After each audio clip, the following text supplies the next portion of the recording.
I didn't get any text. Rick, did you get text from anyone else that they weren't going to be able to make it? I did not. Hmm.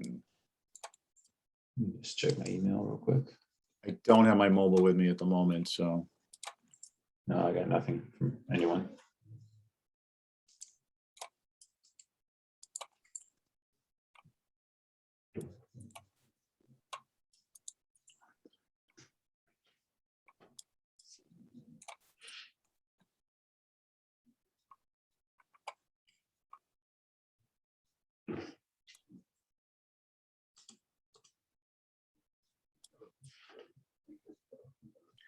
Rick, would you mind shooting Christy Kickham an email?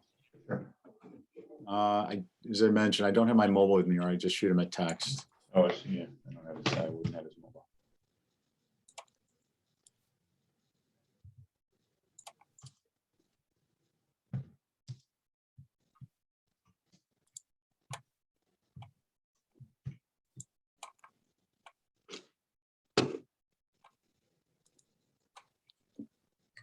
Okay.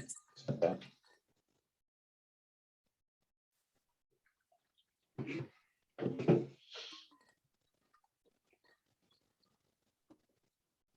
assume Jason is in the same exec as Christy. Yeah. Those sometimes make it tough for us to get a quorum, and we have shared members. You know, Christy representing NP and EDC.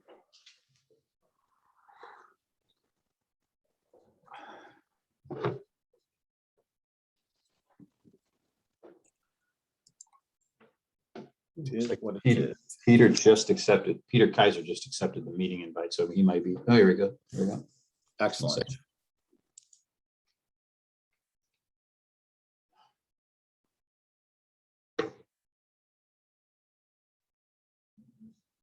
Yeah.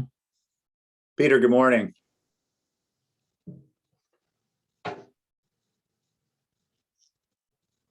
Hey, Peter. Morning, Stephen. Sorry for my Nope. tardiness, everybody. No worries. We're where we need to be at the moment. So I'm going to go ahead and get started. Good morning. For the record, Stephen Welch, Chair of the Capital Program Committee. I'd like to confirm access as I see folks. Peter Kaiser. Here. Jill Veith. I see you said yes, and you're muted. Richard Hussey. Here. I'm clear. Rick. I'm here. Diane. Here, present. Nick. And Dick, I don't see on anymore. So if you need him, Diane, you might want to shoot him a text. I'm going to do that right now. I'm trying to grab a hold of him too, Diane. All right, and I'll go through the rest of our little introduction. This open meeting of the Capital Program Committee is being conducted remotely, consistent pursuant to Chapter 20 of the Acts of 2021. The meeting is convened via Zoom with video and audio recording. There's a good chance we'll also be broadcast via YouTube. Note that anything presented on Zoom may be captured by recording and broadcast to the public. The town website identifies how the public may join. With no member of the public present, this particular meeting will not feature public comments. Unless otherwise noted, materials provided to members for the meeting or reviewed during the meeting are available on the town's website. During the meeting, I'll introduce agenda topics and speakers. Please remember to mute your Zoom audio until your name is called. Direct comments through me for minute taking, making it a little bit easier.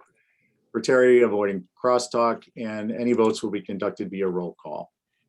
With that said, I'll call this meeting of the Capital Program to order. It's slightly after 10 a.m. Thursday, September 9th.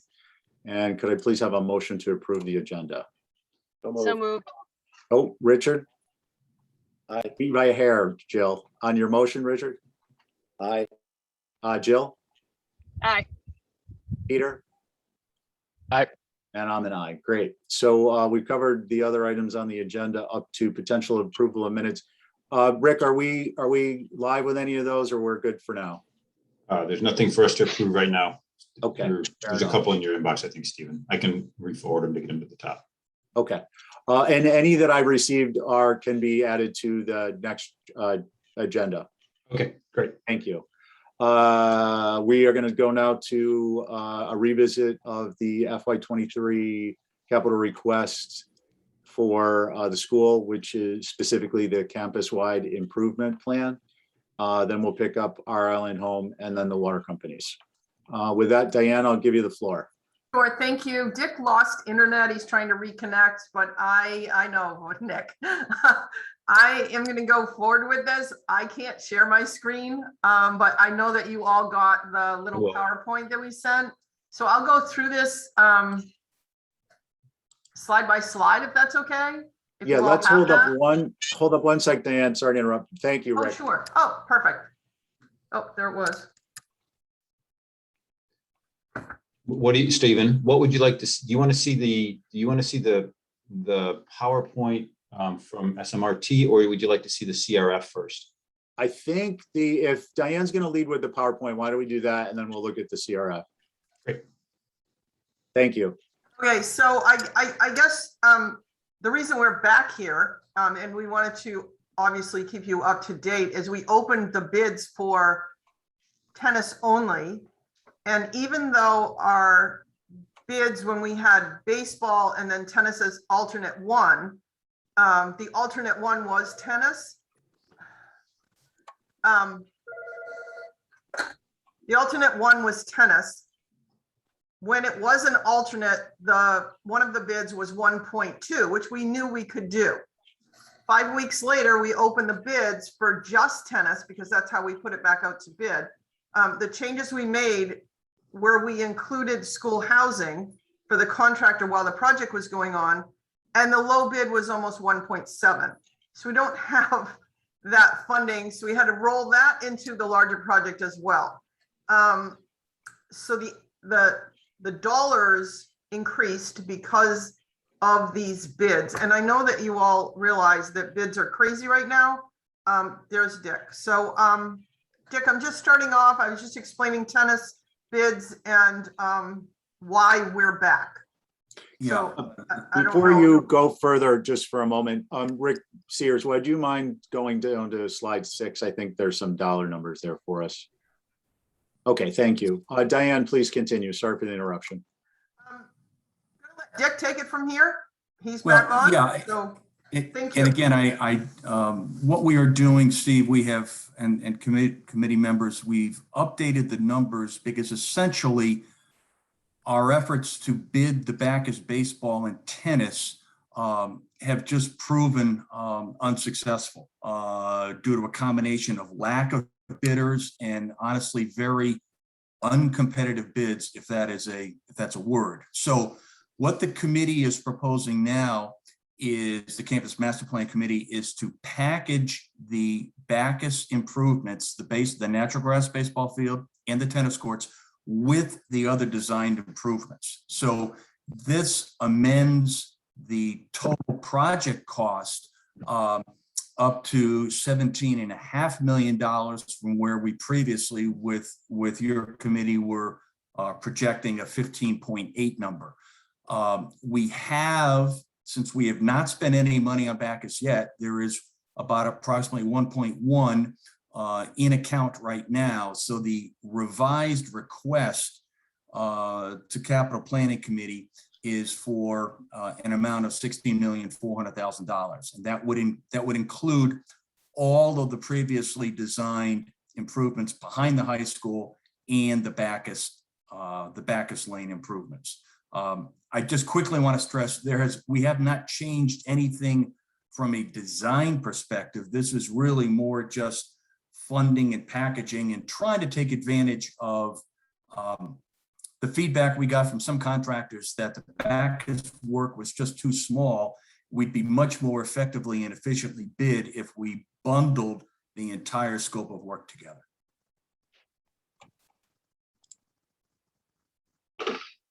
Okay. Any additional comments, Diane, at this point before we? No, other than it's been a frustrating process for us. We really fully expected to have at least tennis underway by now. It's disappointing to have bids come in at 1.2 in July and then in August 1.7. I was disappointed. Anyway, I'm hopeful that if we can get this through the committees and we actually bid it out right before town meeting, we'll have a solid number to go to town meeting with. And hopefully, if we bid it out in January, the bids are most competitive for this type of work then. So hopefully we'll get a much better price. I do want to say that I know that you all understand this, but I do want to make the comment that the 16.4 is what we call an all-in number. That means design, it means contingencies, it means engineering, it means testing, it means project oversight. It is not the construction number. Many times when we go out with this sort of project, contractors get latched onto that final dollar amount and think that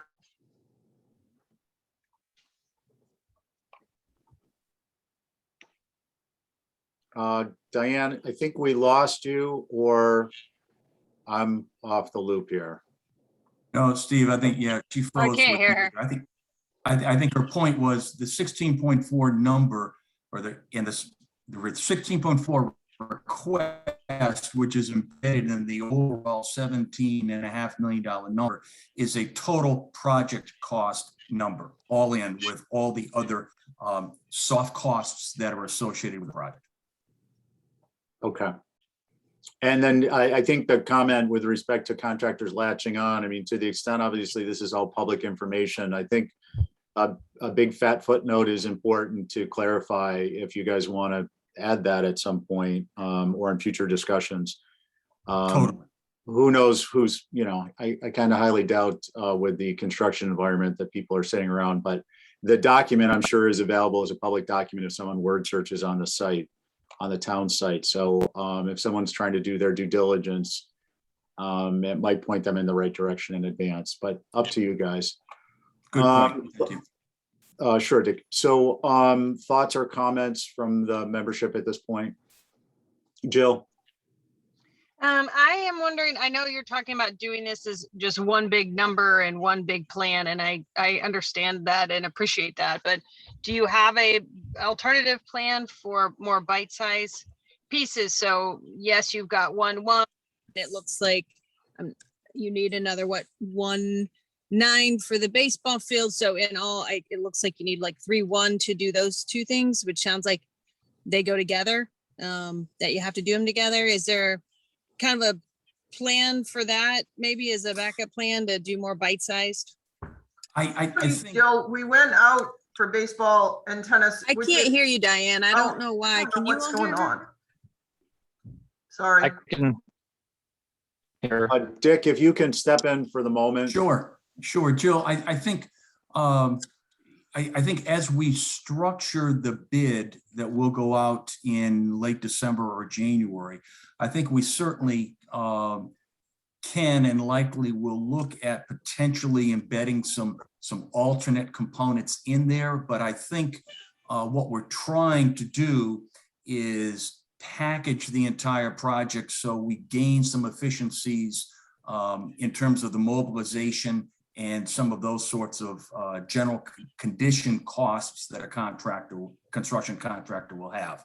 But yes, I think we will, even though it will be a single bid, we will try to build in some, for lack of a better word, I'll say flexibility into things.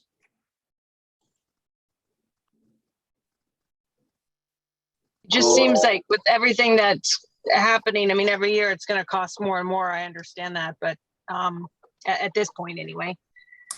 But Understand.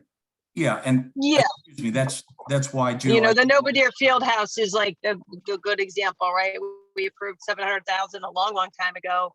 Now we've approved 2.1 million, and that's still, you know, that took many years before we even got to that point where we could get a bid, and so.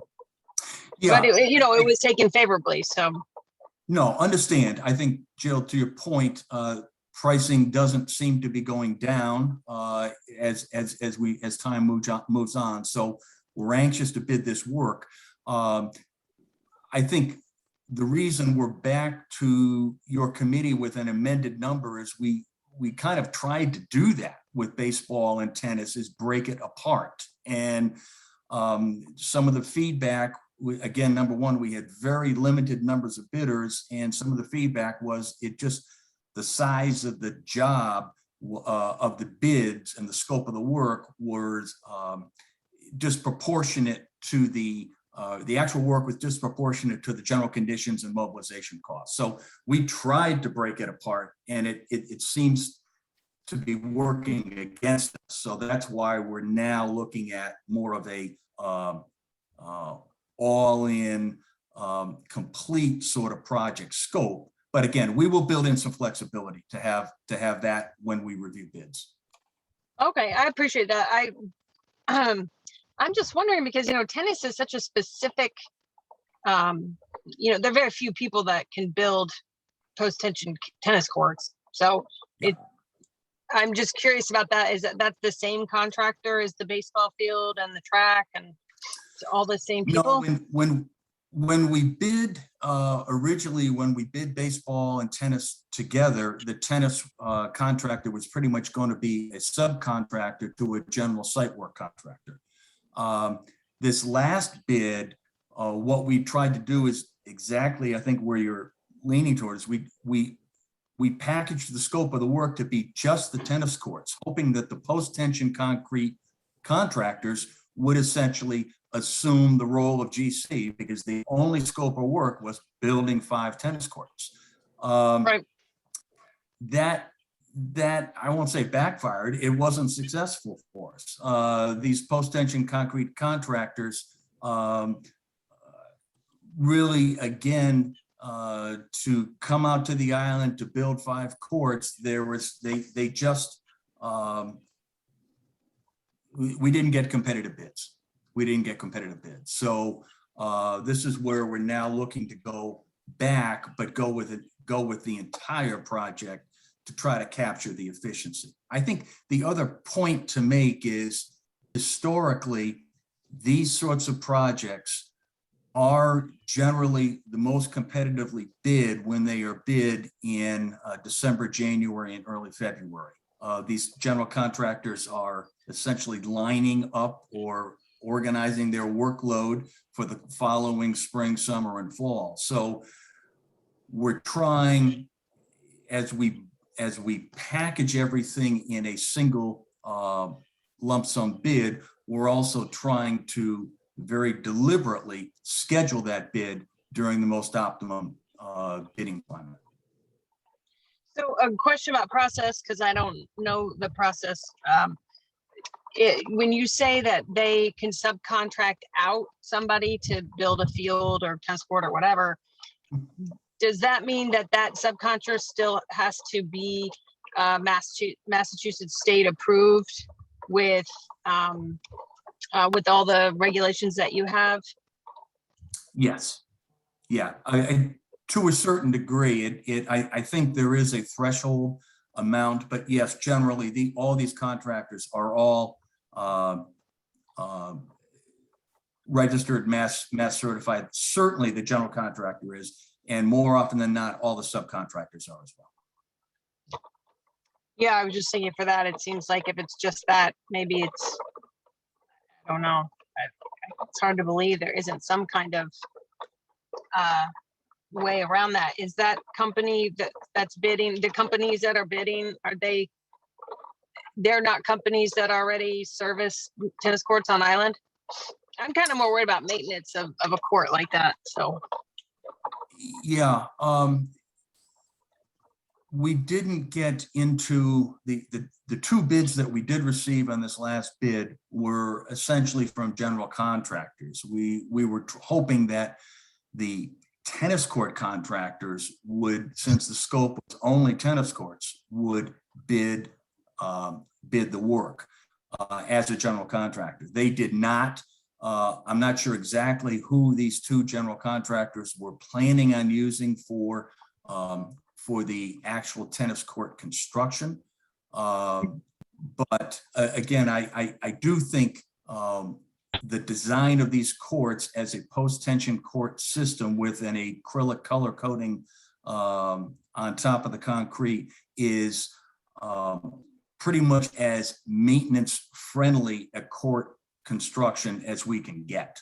They are, they're just more expensive to build. They are a little more expensive to build, but the value is that there is a guarantee on the cracking for 20 years that you don't get if we build it with bituminous concrete. Mhm. Yeah, it'd just be nice if you could communicate with the people who actually build those courts. It's just such a specialized field. There's so few people that do that. It's different than all these other. Totally. So. And we did have conversations with some, and they fully intended to bid the work this last time. Then at the last minute, some other jobs came up and they elected not to bid it as a GCs. And that, we're always in a competitive public bid, we're always faced with that sort of dilemma sometimes. Mhm. Okay, thank you. Sorry it took so much Sure. time. No, it's okay. Christy Kickham? Hi, maybe for Diane. Diane, when you guys are putting these together, do you keep in mind or try to consider what routine or annual maintenance costs are? Any of these that you can, whenever you do get a bid, is there a way to determine what service plans are, or particularly for the courts, maybe the field, the track rather, to find out sort of what your costs you have going forward, just so there are no surprises. Can you hear me? I can hear you. Yes, Diane, Okay. we can hear you. We are very well prepared. All the equipment to maintain these fields will be included in this price, and our staff will be trained on how to maintain the fields and the track, and obviously the courts. As far as the baseball field goes, that's a natural grass field. It will just fall into the same maintenance with my own grounds crew. They maintain those Bacchus fields now. It would just be an extension of that. I know part of the fence is coming down, so it literally will be an extension. And as far as the synthetic fields, SMRT and I have spoken about, the equipment, like I said, and the training will be videoed so that if we get a new employee, they'll know how to maintain as well.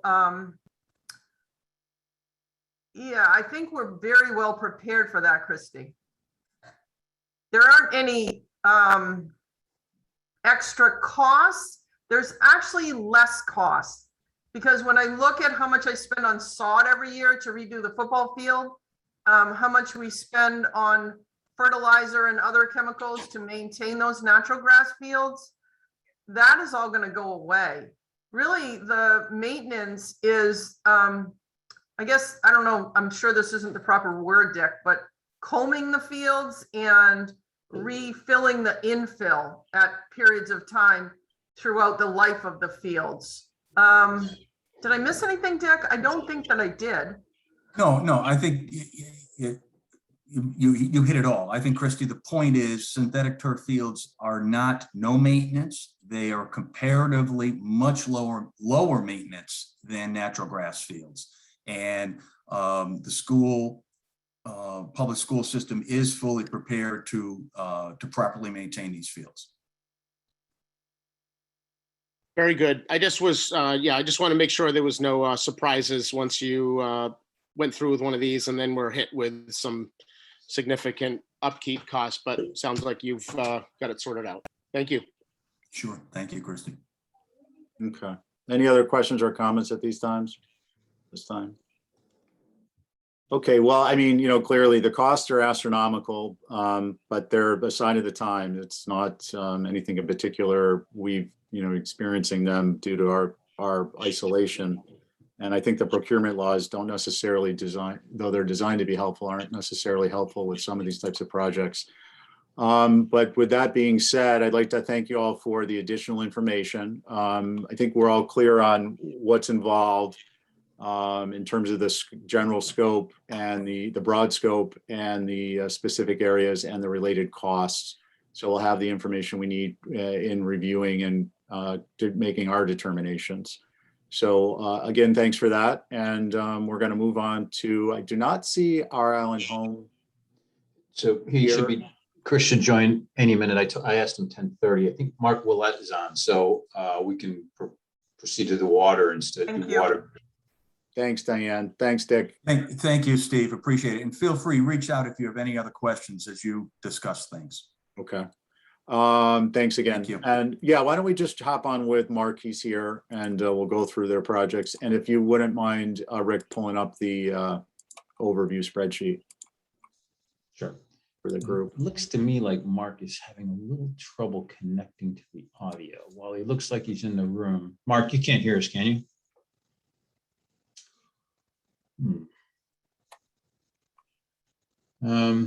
Stephen, there's one person also in the waiting room with unnamed, whom I haven't allowed in.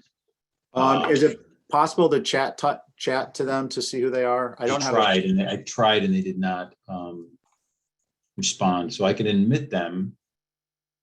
All right, yeah, just be prepared to hit the kill switch. Yeah, okay. Here we go.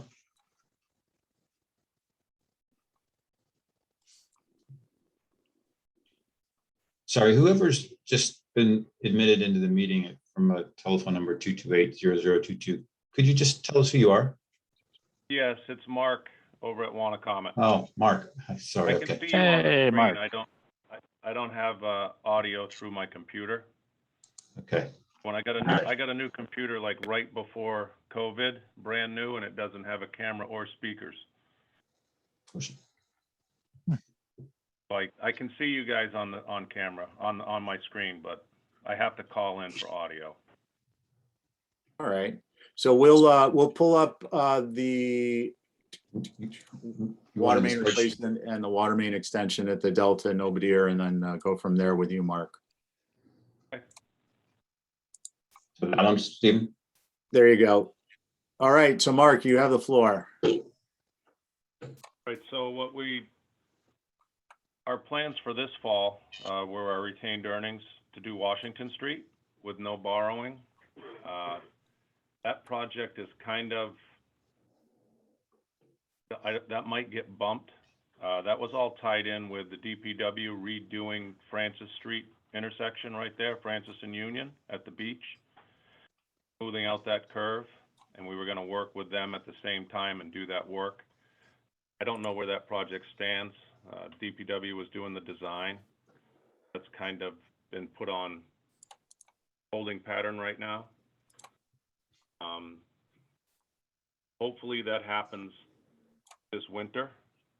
As far as our overall capital plan for the next 2 or 3 years, all that has changed with the PFAS stuff being detected out at the airport and all the private wells on the area west of the airport, including Monahans, Skyline, Orkawa, Lovers Lane, Webster. As you guys know, the airport is extending a water main out over to Matacasham Valley Road. They're going to cross the airport property, leaving all of those other customers out in that area without water, without clean drinking water. Not all of them are above the limit. There's enough out there that we at the Wannacomet Water Company think we should move to install water mains out there. We've been working with the PFAS group on the island that includes CDM and Chuck Larson. We've applied for some grant money through the state revolving fund, if we can qualify to get some funding to run those water mains. So our capital plan has changed 180 degrees, covering the PFAS and the groundwater out at the airport. And for the next foreseeable future, our capital is going to be based on where we sample for PFAS. So the town's plan with this PFAS group and CDM to sample the wastewater treatment plant and to sample the landfill for PFAS. Well, pretty common knowledge that we're going to find it at the wastewater plant. That's usually where it all ends up, right? David collects it. That means we're gonna have to run water. I've been working with David, running water down to the wastewater plant. All those roads down there, including Trip Drive, Zachary, all of them down at the end of South Shore Road. We're gonna have to get water mains to all of that. And then when they go sample out at the landfill, we know they're gonna find it there. And we will probably have to extend some water mains in and around Long Pond. On top of that, we still plan on going with David in the sewer department when they do the new sewer force main through town out to the wastewater plant. We do have money already approved at previous town meetings to do some work with David on that. But from here on out, our capital plan is going to be dictated by PFAS sampling and where it is and where it isn't.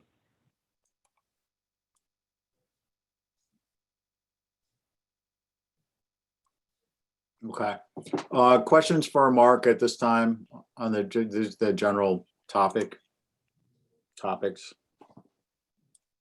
In the Delta Fields as part of that, I should have explained, the Delta Fields right now is on a private well.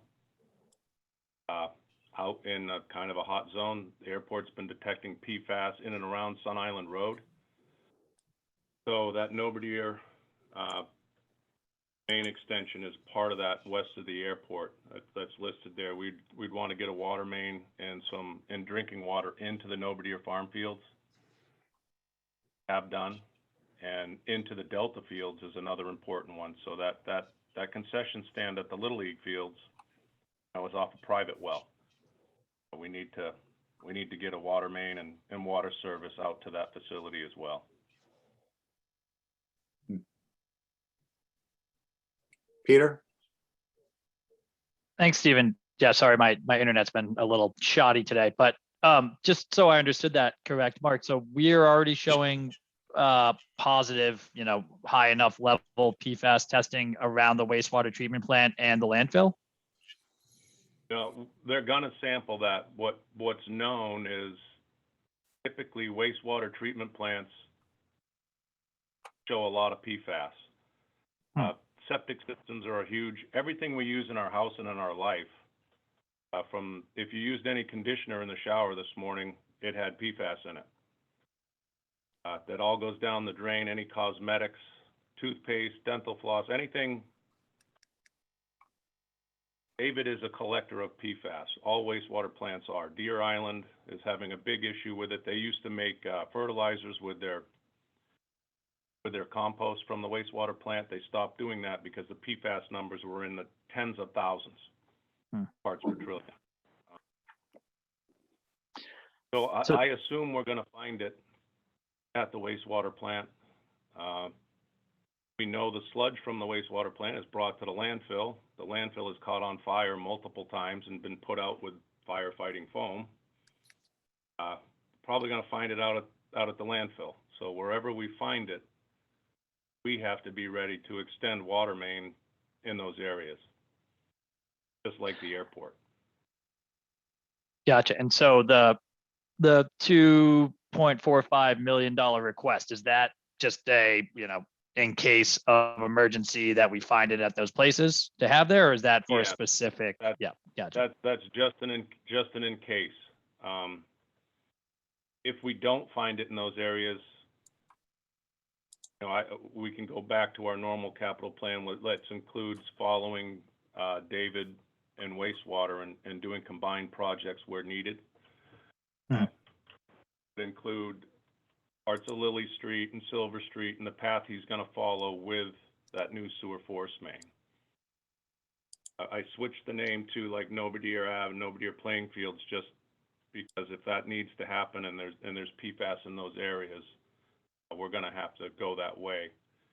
Mass DEP has collected 40 private well samples around, not just around the airport, but kind of not island wide, but bigger area around the airport, and they should have those results back soon. That will also give us an indication of any other areas we might have to run to. Gotcha. Could include, so it's could include the boulevard, it could include Badlands, it could include areas that we never thought we would bring water. we never intended to bring water out to Orkawa and Monahans, Skyline area. That was never in our future plans, never in our capital plans. Those are big lots, always had good water. Now, we're in a situation where we're almost obligated to help the people in the community and get them some safe drinking water. Also, since there's a known contaminant, Mass DEP could always mandate us to go that way. Not that they would ever have to. We always want to do the right thing and get people safe drinking water. But if we drug our feet a little bit on this, they would probably step in and mandate we do that. Gotcha. Yeah, so it's kind of a worst case, but not out of the realm of possibility scenario. The 2.45 million, is that pretty accurate? Or, I mean, it sounds almost light relative to all the places that you feel like we might find it. Right. So that was just to take care of a portion of getting it up Orkawa. I forget the name of the road. Is it Nobadier Ave? Is the little horseshoe right across from Airport Gas? Nobadier Way. Nobadier Way. I believe so. We need to get water there. So that took care of portions of that overall project. When Gotcha. we added up all the water mains, including Lovers Lane, we just finalized the thing with CDM, working with the town's consultant CDM and Chuck Larson, a number of 7.7 million. Potentially, that would be everything west of the airport. If worst case scenario, we got to run down every single road. Sounds more like what I would have expected, unfortunately. This is the 2.4 is hoping for the best case scenario. I didn't want to put a huge number in there yet, not knowing everything that was going to happen. And CDM finalizing the application for us for grant money. There's some PFAS contaminated grant money allowed being issued for drinking water supplies. There's more of it funneling in as more and more towns do sampling. Everybody has this problem now. It's everywhere. So the funding is increasing for that, and I think we will get some money from that, and maybe this 2.4 coupled with what we get from them could end up doing everything. That's the hope. Big hope. Lastly, just real quick. So in reference to the sewer water treatment or the wastewater treatment plant, the landfill, other places way away from the airport. I mean, what's any rough timeline that you think for testing those and finding out whether or not those are going to be a issue that we have to resolve, so to speak? I would think the last PFAS meeting we had as a group that I was involved with, they're talking maybe this fall, early winter, completing some of that sampling. Wow. Okay. First place they're going to go is a wastewater plant. So, that could change even this Nobadier Ave, and almost have to happen simultaneously. Because if we find it say they find it at the wastewater plant in the well out there, David, that whole operation's off a well. If we find it in that well, obviously we have to get water to them so they can we work in that environment. Then they would expand out like the airport did and start testing private wells in and around the wastewater plant. Find any hits there, then you're bringing water mains down to all those roads. Yeah. And it might not happen. It might, groundwater flow direction is towards the ocean, away from those houses. But when a well pump turns on, an irrigation pump, whatever it is, it can pull against groundwater flow direction and pull the contamination back. So it's a big unknown right now where we're going to go. It's just I know that our capital is going to be controlled off of that PFAS sampling for, I'm saying, the next 3, 4, 5 years. Yeah, significant updates. That wasn't aware of any of that. So apologies for the number of questions, but thanks. No, and I believe me, this is all happening like now to me too. Yeah. It's all brand new stuff, all recent stuff. It's all based off private well sampling that's been going on west of the airport. Mhm. It wasn't known that there was that much of it out there. Now, 20 parts per trillion is the limit. Not all of these houses are at that 20 limit. There's a lot of houses in the Skyline, Orkawa area that are in the high teens. Well, that's right now. That doesn't mean a month from now, if you sample it again, it could be less, it could be more. But it's there. So, you know, we probably have to do something about it. Okay, Rick, did you have a comment? Yeah, sorry, I just wanted to, for those of you who've read the capital request here, it actually, it actually says that the 2.45 is for Orange Street from Main out to Orange and Union based on some 2020 estimates, and that potentially it will be used for PFAS related work instead. And I just wanted to say that I think maybe after this meeting, I will update the CRF to read properly based on the conversation I'm hearing here, or we're all hearing here, such that essentially makes this a PFAS first thing. And, you know, I suppose if PFAS, you know, doesn't materialize, then we'll have the backup plan of your original plan, Mark, of Orange Street. Right. And That Rick, makes I'll do a sense. better job of keeping you updated. It's been like the last 3 weeks, all of this has kind of been thrown our way. I've had to map out the different roads and count up the different connections and spec out pipe and look at how we would do west of the airport. I'll do a better job from here on out, keeping you informed on the progress I'm getting from outside sources giving me the information. I just want to get it right so that when you guys do your RORIs, you have the, you know, you're roaring the right information. So. Right. And I know not my department, but in some of this talk, there's been talk of bringing sewer with it. Again, one of the major sources of PFAS in and around residential areas is septic tanks. The only way to eliminate the septic tank is to have sewer. I know that's not in David's capital plan, you know, not in his CMP, everything that he has needs areas that he has to go to first. I don't think that PFAS will include sewer west of the airport, but there may be areas, other areas that we find in and around the wastewater plant. Maybe he's picking up some of those there. I don't know, but some of the areas could be a water and sewer combination. Right. Christie, kick 'em. Mark, I was just curious if these two medium priority projects are replacing any other high priority capital projects. If there's anything you have that is sort of high priority.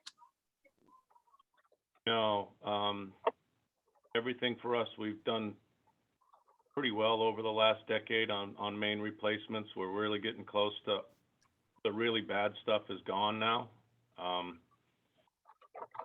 So everything for us is pretty much a medium. High priority, which kind of already started and already approved, is the new source, the new well investigation that we're doing that we started this spring. Mm-hmm. So other than that, it's pretty much a medium.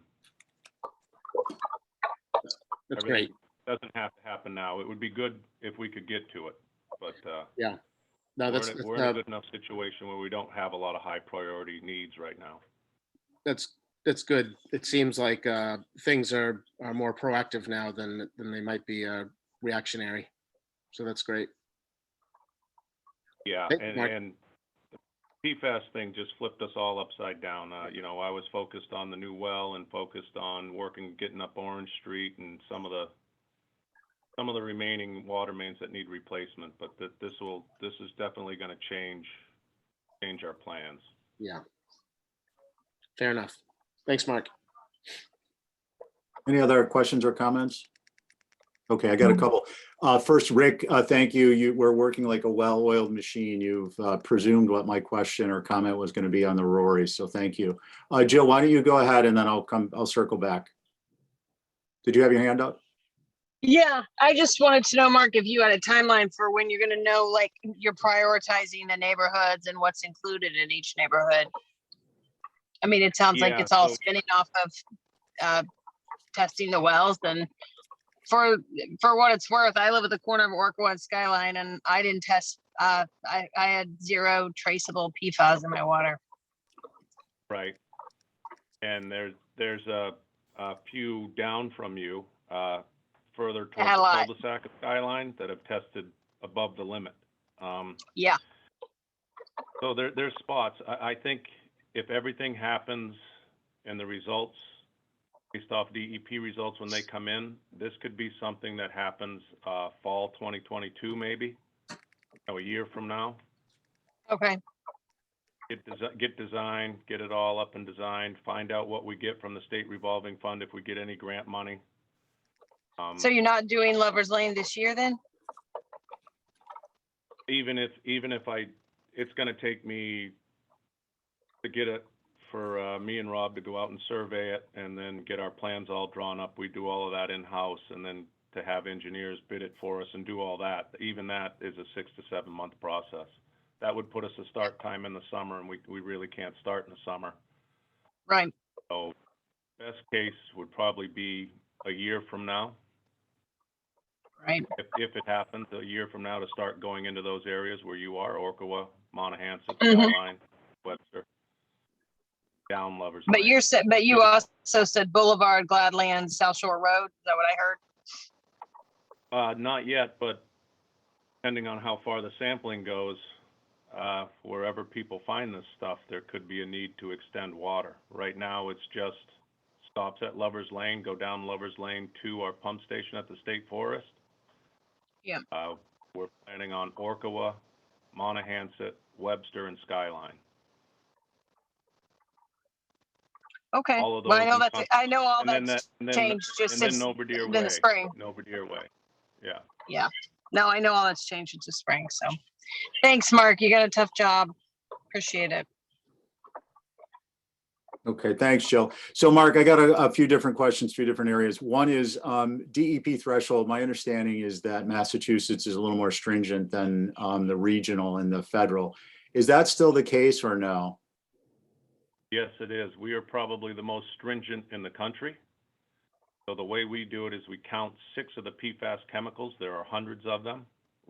Massachusetts took the 6 most harmful compounds, and they add those up. If the sum of those is over 20, any combination of the 6 is over 20, that's the limit. The federal limit is 70. Most states are even trying to fight the feds. There are states like Maine that wants it to be like 150. The pulp industry and the paper industry is a big producer of PFAS. Obviously, a state like Maine, they're going to find it everywhere at levels above the 70. So for Massachusetts, it's still 20. They have a group. I think the governor and DEP have put together a group to look at that number to see if it's a reasonable number or not. It's going to be hard for them to move that number now that we're one of the 6 states have MCLs. We're one of them. Was actually set as a maximum contaminant level. There's only 6 states in the country that have it, and we're one. So you think with that out in the wild now, it's not likely to change? It sounds like, and then relative to that number, that threshold, where are we on a spectrum? Just generally, are you aware? Are we 5 times that? Are we near the federal limit, or are we just broaching the Massachusetts limit? Most of that area is facing the Massachusetts limit. A lot of the private wells, there are a few on Noverdeer Way, 1 or 2 on Skyline, maybe a few on Orkawa that are above the limit. Everybody else in the high teens, 10 to 15. So it's there, it's not above the limit. Okay. And you said conditioner, go ahead. When you get above 10, the state wants you to take confirmatory samples to make sure to keep an eye on it. So 10 10's kind of the alarm light where you start thinking, okay, now it's there. We got to monitor and make sure it's not going up. They want it to be proactive, so something's happening before you get to 20. They don't want you to wait till after 20 and say, oh man, now we got to go. Okay. You mentioned hair conditioner is one of the contributors. I might have to do my part locally and start shaving my head again. Yeah. I do have some more serious comments and questions. And I think these are probably, knowing you and how you and historically the water company approach these things, they're probably going to echo or follow thoughts you've already had or implemented, but they have to do with modeling and costs and planning. And I think, I'd like to get a read from you on the utility, both with respect to deferred maintenance, with respect to having costs together that are shovel ready numbers for state or federal, so that when the queue is opened or when the gates blast wide open on this topic for state or federal funding, which I think is imminent due to just the general public sentiment, there will be political will to fund remediation. So with respect to modeling, again, the deferred maintenance shovel ready so that we are, first in line or close to it for those types of things.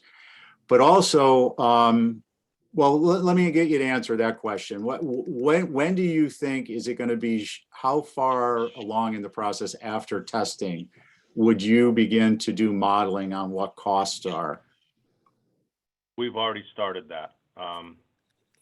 We've already looking at our rate, running our rate scenario, adding different capital projects to our finances. The project west of the airport we would be okay to carry that. It wouldn't adjust our rate. As far as being the shovel ready number of 7.3 or 4 million is already done, has already been submitted to the state as a shovel ready number. So when this funding comes available, we are already in the queue and ready to go. Other modeling being done, not financial side, hydraulic side. We're right now working on our hydraulic model to include those areas west of the airport to find out what that does to our controlled pumping rate, right? So the Commonwealth of Massachusetts tells us what we can pump. I have a set number that's what I have to pump. I can't go above that. We need to model that area to see what that does to my daily pumping average. All those play a factor in supplying water to these areas. We'll have to do that for every area we extend out to. And Okay. I think as we move forward, hoping, pretty confident that extending out to west of the airport won't affect our rate, the rate to the customers. As these continue, if I got to go down South Shore Road and pick up Trip Drive and Zachary and all of that, eventually I'm going to get to a point where, our rate is going to have to be adjusted to help compensate some of these expenses. Okay. And at what point, Mark, do you think you're going to need to start modeling? You mentioned, I know there's been a lot of work done on the high priority water main replacements and trunk lines and stuff, but when do you see you're going to need to start modeling that less medium priority or low priority maintenance? Is this work related to PFAS likely to put off medium or low priority maintenance or replacements to the point that the cost will begin to escalate, worthy of remark? Or is it just going to be an inflationary index type of a thing? I'm hoping it doesn't. I'm hoping we're able to do some of the operational stuff like our hydrant replacement and some of the general maintenance things on those low priority items. I'm hoping we can manage those still. But depending how big this PFAS gets and how much we have to borrow to fix the problem, it could eventually push those things out. Okay, that's helpful. So the last point I'd like to bring up, and then I'll get back to Jill, is the idea for me is that, you know, this sounds to be a far-reaching, extraordinarily expensive proposition that crosses across a variety of departments. I think it will probably get into DPW stormwater management at some point when they're up and running. Certainly sewer, obviously, Mark, here we're talking to you about it at water, and then maybe even natural resources. And I'm hoping that there's some type of an omnibus approach to some type earmarking funds based on the respective departments doing modeling once they have test results and a better idea of the geographic areas that are affected and will need remediation as well as new service, utility service, so that we might approach it as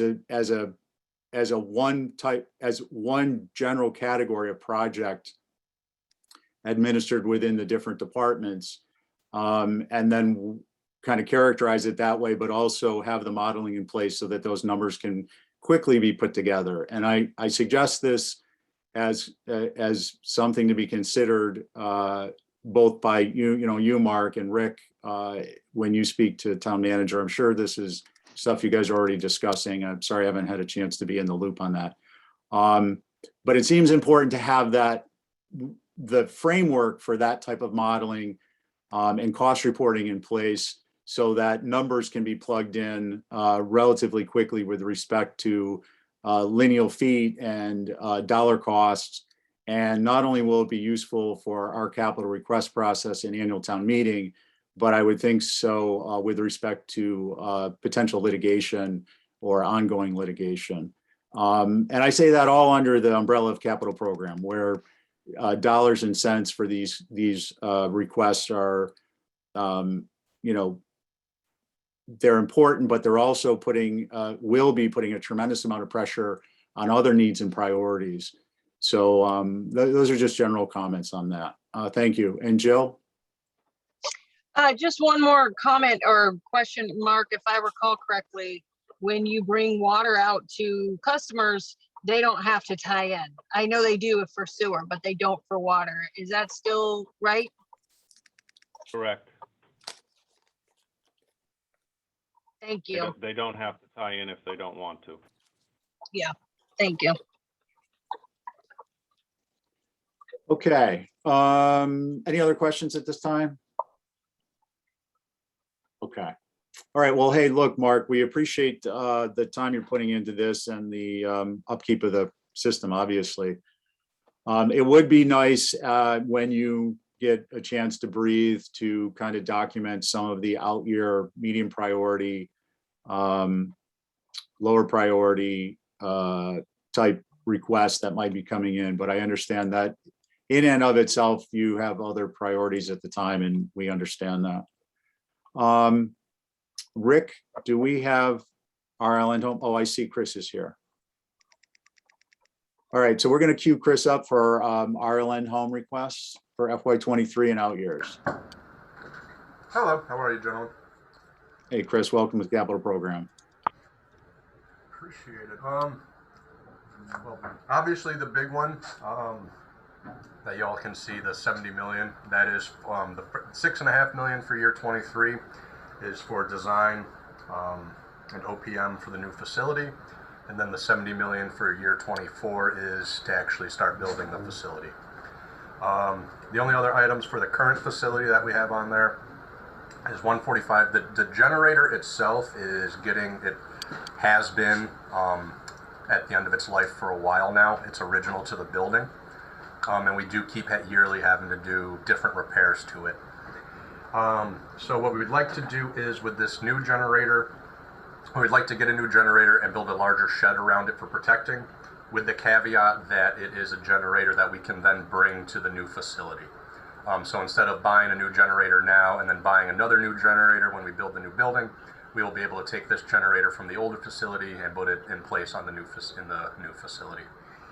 And then 24, 26, 28, those are just maintenance and repair for the current building. Okay. And I believe there was talks, but I don't think it's been brought up yet.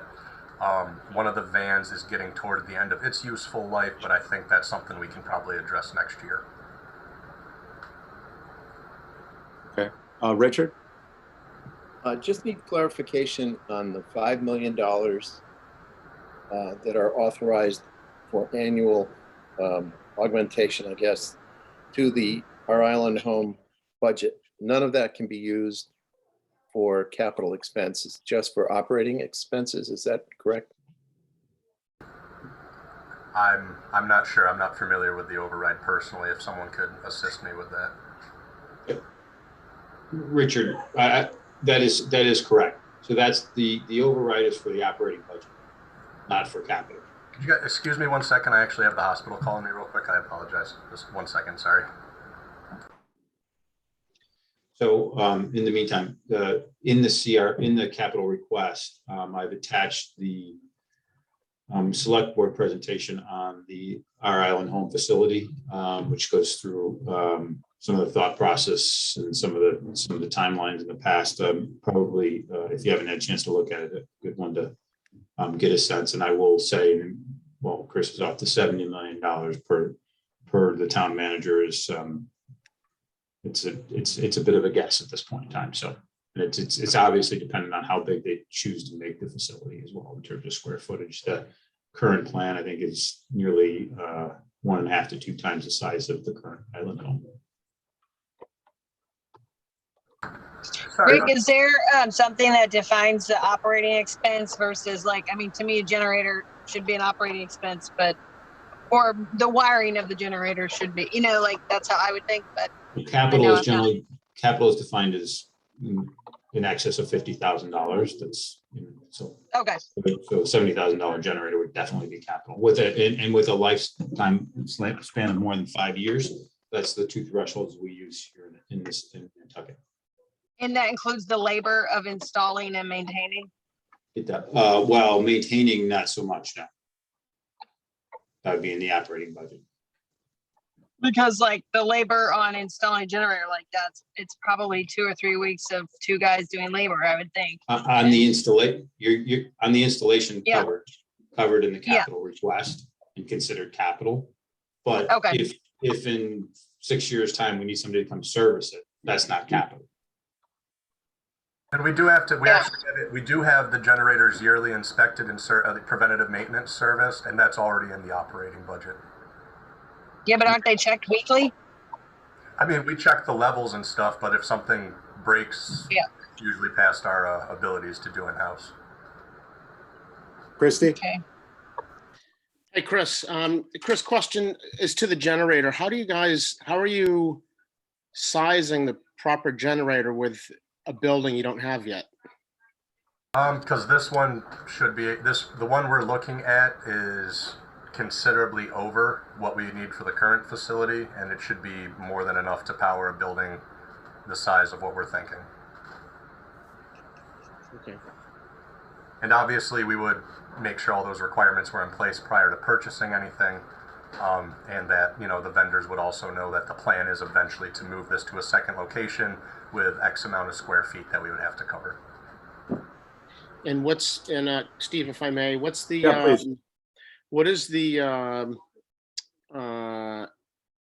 FY24? What is the time frame for building? And is the idea to let this generator run the existing facility until the new one's up and running, and then just make the switch? Is that right? Yeah, that is our plan, just to have this generator function as the generator for the current building, and then in the process of once we're able to move everyone over to the new building, we will put this generator over into the new building, wherever it may be. So I'm guessing in construction you'll be building in a transfer switch in the building that everything will tie in, and it'll just hopefully. Labor will be significant, but will be probably less knowing that you have something ready to go. Yeah, essentially we would just need, like you said, the switch, a concrete pad, and a housing for it, and then an electrician to tie it in. obviously would also need a flatbread and all that to lift it and move it, but Yeah. it should be comparatively minimal. Thank you. Any other comments or questions for Chris? Peter? Yeah, hey, Chris. This might be a question for the greater audience, and forgive me for not being up my current events. But so, do we have a commitment, a firm, path going forward to build the new facility at Sherburne Commons? I feel like I keep seeing a lot of controversial stuff in the paper and all over about whether or not it should be there. And as far as I'm concerned, I didn't know that we had an actual location yet. I know that's what's being proposed as far as getting approval, town approval, etc. I can't speak to that. I don't believe we have yet, but I do know that the select board does want to focus, and they think it is the best route to go to the Sherburne Commons. Gotcha. And so we're not concerned at all appropriating, $6.5 million, putting it towards design and everything else, one effort to build it at Sherburne Commons, only to find out that we might not have a path to be building it there. There's no concern for anybody there. I have brought that up, but I think there's also in that they wanted to do a feasibility study about possibly keeping it at its current location. Okay. And I can't speak to the rationale for that, unfortunately. Yeah, I know this has obviously been a long, drawn out process, and I'm sure this isn't the first appropriation. Would hope it's the last, but just wouldn't want to see us, start to spend millions more on planning without really knowing what the end kind of goal is. And I think that's more for the capital program committee and I guess just the greater good, just kind of a thought and philosophy. And to that point, either Stephen or Rick, do we know how much we've appropriated for these studies in the past, for these feasibility studies for our island home, if any? Roughly $1 million, of which 700 has been expended.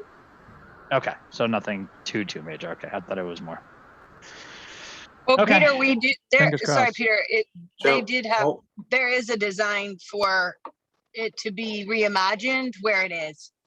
I mean, there's a real architectural plan for that. Is that what you're asking? Well, yeah, but I mean that seems like a much lower cost that I'm sure went into that as opposed to the 6.5 that we're appropriating now for design and OPM for the Sherburne location. Yeah, definitely. I'm just saying there is a plan for keeping it. So if voters don't approve moving it, then there is a backup plan. Right. Just wouldn't want to see us sink any costs down a path that we didn't end up ultimately going down. Right. No, I agree. right. Okay, thanks, Peter. Thanks, Jill. So Rick, just on that topic, kind of mirrors my own thoughts. I would like to get some detail. I mean, we're not looking for a dollars and cents thing, but some idea of the respective costs and the timeline, and not with respect to timeline, with respect to date per each scope. So for instance, exploring keeping the facility in its current location and the cost would generally be before or after the Sherburne discussions. I mean, I have my understanding of what they would be, but I'd like to be clear so that when we get into deliberation about these topics, we know what what the general plan is. And it may be that, with our select board member, when Jason's here, he can articulate some of those things. I just don't want it to be a surprise to anyone that we're looking for maybe a little bit more information about how the different pieces of location and costs for respective planning play into and around one another. So I think it can be simple, but we need a little more information.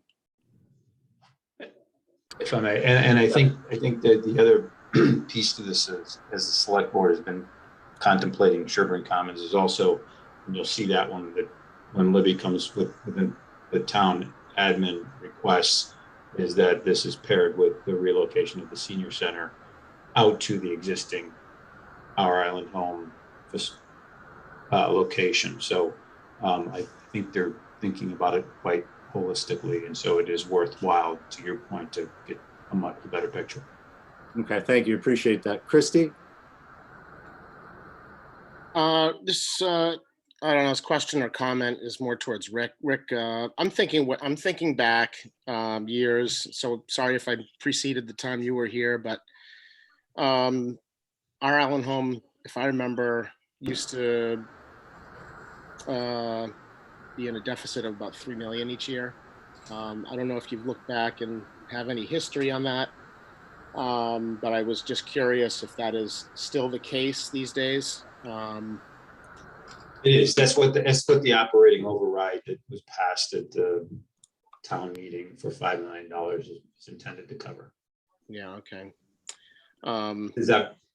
Yeah. And I guess my thing is this. It'd be unfortunate if we know that this runs at a deficit and may still always run at a deficit, and I just worry about it replacing override funds for projects that are critical to the island. That's just a comment. Okay, thanks, Christy. Yeah, I mean, the cost to run the facility is never going to cover the cost to build the new facility. It's already running at a deficit. So this is clearly a subsidy arrangement that stretches not only from operating but into capital and potential funding. But I think that's where the community makes a vote and makes a decision of how they want to proceed. And our role is to take a look at the numbers and weigh out as we feel individually, and then on the relative matter with respect to our priorities, and put together our vote. It's a point not lost. I think it's just it's up to the voters as much as any individual may or may not be concerned about a particular aspect of the project. It does seem that it does have general, if not widespread, support, and we'll do the best we can with it. Chris, I want to steer us back to the shed you mentioned. I just wanted to find out with respect to the generator. I understand there's going to be sunk costs on the installation. The improvement itself can be relocated.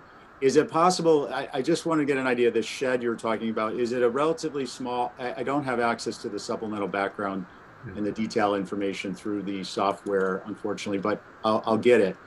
So you may have this in your proposal, but is the shed itself just a small shed, or is it, what's the nature of the shed, the enclosure? And the reason I ask is it's something that can be designed to be literally the whole thing gets unplugged at the transfer switch, gets picked up, put on a trailer, and gets moved. It's complete, not only with respect to the generator, but with respect to the housing of it. Well, if we were to put a shed around it, unless we deconstructed it and moved the shed, it would probably be difficult to do.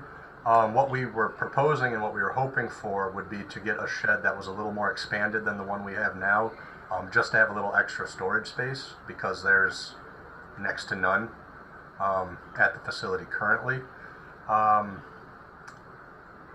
There are housings that probably could go just over the generator and potentially be able to move as well, but it would obviously it would be just either fiberglass or metal shell around the generator itself, no actual building around it, which I have done in other locations.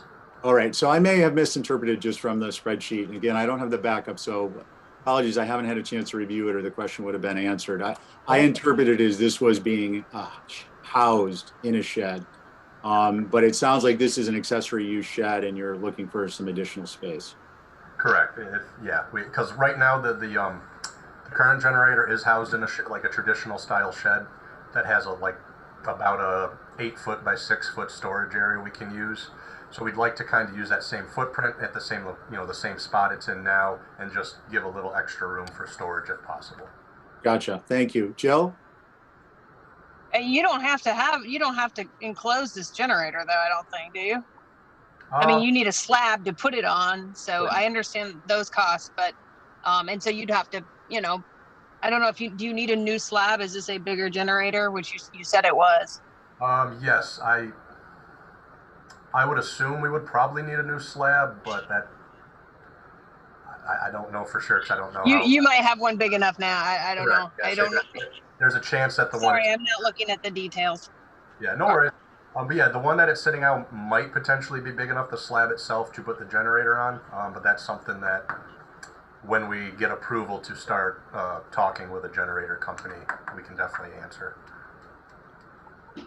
Okay, Yeah. thanks, Chris. Christie? Yeah, you don't need you don't need a housing. I will say in the location where it currently is, a lot of weather, the outside housing of the generator would probably suffer and show wear after a few years. So beneficial to put in a housing. And then just one comment, Chris, is there a possibility that, are you guys putting this generator where the existing one is, or will you be putting the new generator in where it will live with the new building? I think we're just going to put it where it is, because I don't have a clear picture at this time of where the new building's going to be. So I don't want to make plans for something I don't know is going to happen yet, if that makes sense. And I'm sorry if that's not a great answer. No, it does. If there's a plan that Joe was referring to that might have had an accommodation for that, that was my thought, but no worries. I will say, with the footprint of the property we have now, and probably considering how far distance-wise we would have to be from our neighbors, building at this location would be difficult, just professionally speaking, because I'm not exactly sure where we would put it without disrupting the current building. And I like I said, I've been telling everyone, I have no dog in that fight. Wherever the town wants to put the building, I am more than willing to go there. I just want the building built. I don't. This discussion's been going on since I was a freshman in high school. So I mean, it's that, and I said that during my interview. I don't care where it is, but I came to the island to get it done. Christie, follow up? Yeah, just a quick comment to Peter's point. I think that next year's appropriation is pretty lofty, considering we're not sure where actually the project's going to end up. Rick? Can I just say the appropriation of $6.5 million represents roughly 12% of the construction cost, which is what we're using for all projects in the capital program. It's roughly speaking what we're finding. So it's a derived number on the basis of what we think the construction cost could be. Gotcha. Thanks, Rick. Rick, I just want to add to that. I think it's important enough to mention and to make this topic of the 6 million or so more manageable in a variety of ways is what way I brought up before, which is some type of a temporal aspect to the different aspects of planning, how they relate to one another, and what the costs are. So, for example, if we all had I'm just using the example, if we had a common understanding that, there was a $250,000 study for the current location that was going to happen first before Sherburne, because it was necessary for part of the discussion to determine the validity of the Sherburne location, versus, for example, that study will be $200,000, but it's not going to happen until the Sherburne option has been exhausted. That some of that money relates to actual OPM of the project and won't be spent until the project is actually determined to be viable and moving forward. So basically what we're doing is we're grouping the costs that have to do with soft costs, which is what I think I understand. But with respect to our internal discussion, we have a better understanding of how they may play out, because I think that it will be, as I said, more manageable. The discussion will be much more manageable, and there will be greater utility in having that information than not. Yeah, I agree, Stephen. I think, and I know you can't get to the capital requests. I believe that when you can get to the capital request, you will see the detail that suggests. So it has been in the past that we've been asking for the whole lump in one go. So that's design, OPM, and construction. And we've decided that it's a slightly better, obviously more informational approach to break out the design and OPM. And I think when you can read the CRF for this, it will be understood. And I guess the other thing I'd say is, it feels to me like this particular one has a sort of and it's a shame, as you said, that either Jason or Christie are here, has a life of its own with the select board. And and this is just my opinion, but I feel like the direction has been pretty clear from the select board that they want to do this, and they want to do it at Sherburne Commons, and discussions with the management at Sherburne Commons have been progressing, and they've seen the design plans and that sort of stuff. So I think it's a good one that maybe we have a follow-up when Libby comes with the town manager, with the town admin discussion, because it also plays into the whole senior center move as well. So it's well.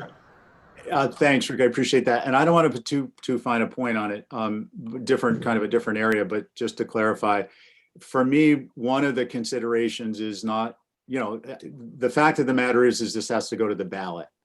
And that's one of the aspects of like a timeline type of an aspect of planning and costs that I think would be helpful if we had a breakdown that, this is the ask. If it can be as general and as simple as these are the costs, these are the categories, and this column or this list of costs that total approximately this much won't actually come into play until and unless this is approved by the voters. So just, again, I think a little bit of information will go a long way. And I think that kind of goes towards Peter's point, which is what I was trying to attain.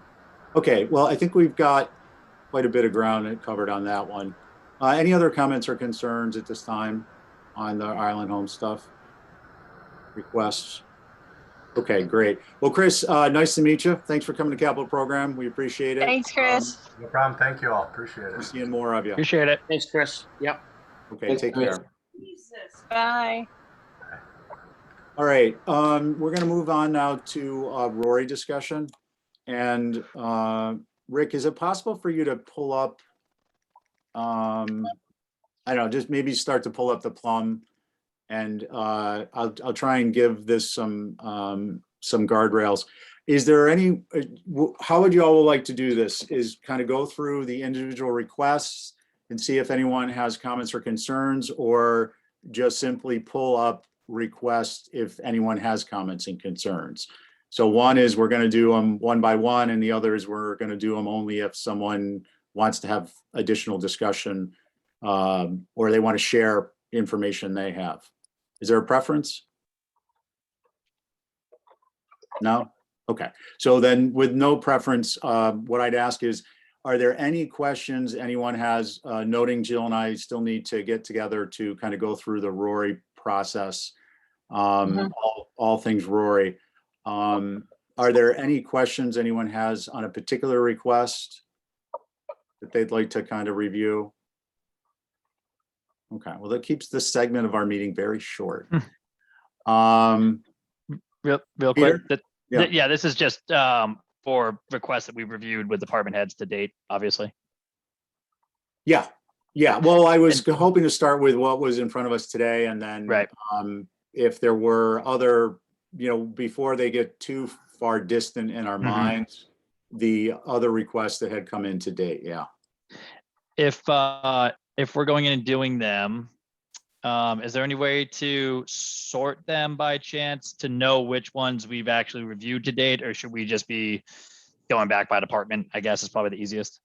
I can send you guys a note, but there's no other way to do it. I mean, telling you what we reviewed, they just. I mean, I would say I'd recommend sorting by department and then just, hitting off every department that we've reviewed so far. The only other question was the first day when the Rory online was down and we were to send in our Rorys on the Excel sheet. Are those Rorys up and available if we want to do them electronically at this point? Every Rory is available. Okay. Of the ones that I've advanced. So for instance, you won't see airport yet. You won't see school. I don't think you'll see school. Or you certainly won't see airport because Libby hasn't had a chance to look at it yet. Yeah. But if the town manager has seen it, then you will have, it's likely up there. Okay, so go back through departments that we've reviewed with, hit off the Rorys, all of them should be in there. Any questions? Let Stephen know. And stay away from DPW and airport. Gotcha. Fair enough. Thanks, Peter. Rick, well, you've got that up, the status column. Is that programmatically filled or are you guys going through and filling that? This column here, so what happens, Stephen, is we have the statuses of draft, finance review, budget committee review, and then capital committee. So after Libby has reviewed it, which she does in its situation, same sort of format. That Rick, I'm sorry. I may have misdirected you on that question. Simply with respect to the numerical aspect, is that programmatically filled for capital program committee review 7 of 7, for example? Or are you going through and having to put that number together? No, that's programmatic. This would be last year's. It's archived. So that's Right. So 7 of 7. These are the ones for this year. 2 of 7. Okay, so the reason I ask is because if they're doing that programmatically within SQL, then they should be able to generate us a report of, drill down into the data so we'll know who has and who hasn't turned in a Rory without having to go back through. Yes. And that's something that we might, get to because I think it'll be helpful to membership. What I'm doing now is when I sit down to do a department, I print out the screen and then I cross them off as I submit them and then I double check them just because sometimes software doesn't do what we always want it to. Stephen, I've asked the developer for the price to develop the report. He came back with, do you want it Excel or do you want it just in a web generated report? I haven't had a chance to go back to him yet. So. Okay, fair enough. Preference would be Excel, but we can always agree. print PDF. But if you're taking requests, I'll put mine in for number 1 on the list. Yeah, gotcha. Okay. Any other thoughts on Rory's other than, obviously I know you guys are chomping at the bit to get online and get these filled out. Christy? Rick, I'm sorry, I tried to go in and update my password. And when I went back in, it did not allow me to do it. I haven't tried again. Is there something that I'm missing or is there just a general password that you could put in for me and send me so did you try the forgot password function? I followed the prompts to redo my password because it did not remember mine from last year. Wow. Okay. So I don't have a way to do that myself. I can get the developer to connect you to reset your password, or I will ask him why the password or forgot password function isn't working. While Peter, are you good? And Richard, are you good? So and Jill? Yep. Yeah. No problems on my end. I'll try, Rick, let me try it again tonight and poke around and see if I'm just either mistyping or something and see if I can, you guys using your old passwords from last year? I had to use that. Yeah, okay. Same I'll one share that mine we- with you now. No, wait, I forgot. I took the Windows security test. I'm not going to share it online. Rick, I'll let you know if I have trouble tonight, but I'll make another stab at it tonight. Okay. Thanks. Okay. So, all right. Anything else on those? Okay. I don't have the agenda in front of me, but if we go from memory, I think we're looking at committee reports. We don't, I think, have anyone. Christy, anything on the coastal resilience? No, nothing on that. Just for capital committee, though, I did make it out to the barracks last week with the deputy, and I think it's quite good what they're doing. Steve, I'll send you some pictures to share with the group. I did not get any inside because my phone died.